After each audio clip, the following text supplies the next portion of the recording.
پہلے ہماری مساجد کچی تھیں تو ایمان اور ارادے پکے تھے، پھر مساجد پکی ہو گئیں، ایمان اور ارادے کچے رہ گئے۔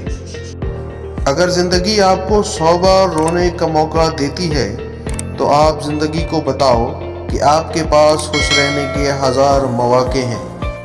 مجھے اس پر قطعی تعجب نہیں ہوتا کہ ہمارے ملک میں پڑھے لکھے لوگ خونی پیچس کا علاج تعویذ گنڈوں سے کرتے ہیں اور غصہ اس بات پر آتا ہے کہ وہ واقعی اچھے ہو جاتے ہیں۔ آج کل نوجوان خوشنما دل پر عاشق ہو کر ایک پوری لڑکی سے شادی کر بیٹھتے ہیں۔ یہ ایک دردناک حقیقت ہے کہ اس ملک میں جتنی نفرتیں پھیلائی ہیں وہ پڑھے لکھے لوگوں نے پھیلائی ہیں۔ انسان مذہب کے لیے اپنا مال لٹا دے گا، اپنی جان دے دے گا اور جنگیں لڑے گا، لیکن مذہب کے مطابق زندگی نہیں بسر کرے گا۔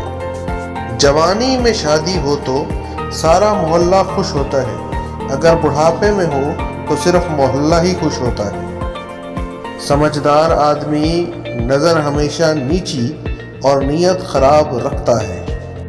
شادی اس چڑیا کو کہتے ہیں جو رات کو بولتی ہے اور دن کو کہیں دکھائی نہیں دیتی۔